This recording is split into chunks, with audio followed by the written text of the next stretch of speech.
What is up, everybody? Welcome back to the channel. It's your boy Dr. Horsepower. We're back with yet another banger, and today we're going over the 1 year review. That's right, it has been a full year since I had this 2023 Hellcat Red Eye Jailbreak, the wide body version, spec'd out just for me. The build, the way that it sits, cost me I think a little bit over $100,000, but I made a video just about that, my payments, the exact amount, the specs, everything. So if you're new to the channel, make sure you go and check that out. But that's enough talking. Let's dive into my 1 year review and let's give you my thoughts on this car. Let's go.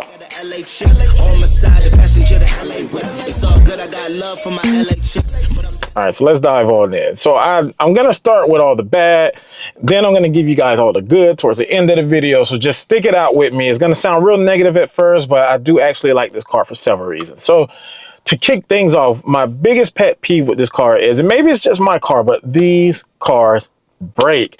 Guys, this is a 2023 model. This is the last call. So I don't know if Dodge maybe rushed these cars off the assembly line. Maybe I just got the bad apple. I don't know. But my car has been back to the shop repeatedly. I'm the only owner of this car. There are only, I think I just touched 3,000 miles on this car. I'm not doing drift videos. I'm not doing donuts taking over intersections for the most part. I baby this car. The only time that I give it hell is at the drag strip. So to begin with, this car had to go back to the shop initially within the first week of me getting this car because it had paint issues. There was a huge scratch on my rear bumper. I don't know how it got there, maybe during the transition of them delivering the car. Next up, like 2 days after me getting the car, the sunroof was off track. It had to go back to the shop for that. Then a little bit down the road, after I finally unlocked the car, I got a check engine light that came on. The car had to go back for the check engine light. After those trips back to the dealership, I'm like, all right, it's got to be good now. Everything has to be smooth, right?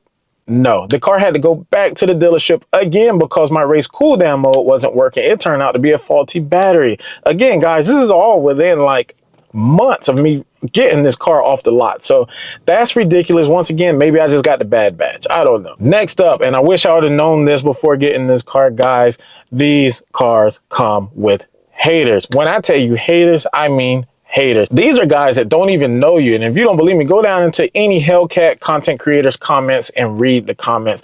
I have people in my comments all the time, never met me, never have a reason to not like me, but I call these my keyboard warriors. And it's, oh, my car take you to Gapplebee's. That car is a boat. It sucks. Use it as a family vehicle, yada, yada, yada. But then I go onto their site and they would call as soon as I start doing a video. But then you go onto this keyboard warriors site and it's either a kid for some random reason, I don't even know why a kid is watching my videos, or it's some grown ass man that's still in his mama's basement uploading videos on Pokemon cards. So I'm just like, bruh, really? And another thing that these Hellcats like to do is, for some reason, I don't know if the Hellcats are at like the top of the totem pole and this is the car that everybody wants to try to beat, but you'll hear it on every other channel. Oh, I got a Hellcat killer. I'm going to create a Hellcat killer. Why do you all want to beat the Hellcat so bad? The only other car that I hear y'all mention is supercar. So it's either you got a Hellcat killer or a supercar killer. No one ever says I got a Mustang killer or I got a Camaro killer or a Corvette killer. No one really cares to beat y'all. No one cares to outrun y'all. Everybody wants to beat the Hellcat. Just the other day, I got two Mustangs. They didn't know each other. One was Pro Charge, one Supercharged. And I'm like, dude, y'all would be a good race. Run each other. They had no interest. They both want to race me. I'm like, bro, what? I'm factory. I'm a stock Hellcat. Race each other. They don't want to. What is it? Maybe you guys know. Put it down in the comments. Why does everybody want to beat the Hellcat? Next up, and this kind of goes hand in hand with the haters, is the stigma that this car brings. I mean, once you buy this car, there's just a stigma or a stereotype that goes along with it that, first, you're black. Off rip, you're black. You got a low credit score. Your car is probably stolen. It's about to get repoed. I mean, that's just the stigma that this car comes with. But if you do your research, minorities own less than 5% of these Mopars out there. So the majority of the owners are white. And when it comes to the low credit score comments, I'm like, when did dealerships start giving out $100,000 cars to people with 500 credit scores? I mean, again, make it make sense. And along those same lines of stigma, Cops love to pull these cars over. There are just endless counts of videos of these cars running from the cops. So you're going to get the cops' attention. Now me, I've never been pulled over. Never been pulled over in this car. I'm talking the window tint's too dark. I had a SRT 392 straight piped, loud as shit. You can hear me before you can see me. Never got pulled over, but it's because I'm in a smaller town. Now, if I take this car to a city, best believe I'm going to get pulled over before getting outside of that city limit. So that's another thing you want to keep in mind with owning these cars. If you're thinking about buying one, just be ready to get pulled over. Speaking of cops, that's another issue. Guys, if you are on the fence about buying these cars, you have to be ready to keep your head on the swivel at all times. Even me sitting right here right now making this video, I'm always scanning, trying to figure out who it is that's walking by, driving by. I keep protection next to me. Even right now while making this video, there is protection next to me, and I'm not talking condoms, and it just comes with the territory of owning these cars. They are all, and it don't matter. You have a garage, it does not matter. They will come into your home to steal your car. They will catch you at the gas station. Don't send your wife or your loved ones out in your vehicle. There's a good chance that they're going to become a victim. It's just something you got to deal with when owning these cars. Now, outside of the cops and them being stolen, let's talk about racing aspect of this. So the car is heavy, guys. I'm going to tell you like it is. The car is extremely heavy. I think mine sits a little bit over 4,600 pounds, guys. So that's heavy. If you're buying this car because you want to take it to Mexico or you want to be out at the drag strip and your absolute goal is just to smoke other people, there's better options out there, because you're going to notice there's cars out there with far, far less horsepower that are going to be absolutely flying by you just because the power to weight ratio it doesn't add up. Now, as for the car itself, I mean, beautiful car. It is outdated. I can say that. This year of me owning this car, getting in and out of other cars like the newer BMWs, M series, that type things. The interior in this car is pretty outdated. Dodge made these cars back in like 2000, I don't know what, 15, 16, and basically have not changed much since. So you're buying the same interior. You're basically just paying for the motor at this point. And last but not least, man, my last complaint about owning this car for a year is it's expensive, guys. I'm talking hella expensive. If you want to get a car, if you're trying to get one of the last calls, which I would recommend, don't go and get a used one because you just don't know what the person did in that car before you. They're expensive. You better have somewhere near about $2,000 a month to just give away. Unless you're going to buy this car cash, it's going to cost you about $2,000 a month to own one of these cars. But that's enough talking about all the bad things that I've kind of experienced over the years. Let's talk about some of the good things now, because y'all are probably thinking, well, damn, I don't even want that car no more. But there are a lot of pros to owning this car. We're going to start off with everybody knows this car, guys. I mean, everybody. It's such a good feeling when I crank up this car, I'm going down the road and I'm at a red light or I'm at the gas station and I look to the side, people are recording all the time. People are recording this car.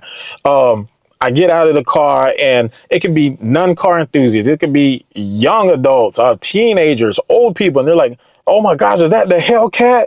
Don't let them mess around and see that it has the little red eye jewel down there. Like, oh my gosh, it's the red eye. They're going absolutely crazy because this is just the car that everyone knows. The only other car that I've really seen out there that gets this much attention is probably the new C8s, because basically it's a supercar, and maybe some of the BMWs get a little bit of attention. But as for your Mustangs and your Camaros, guys, these guys aren't getting attention, man.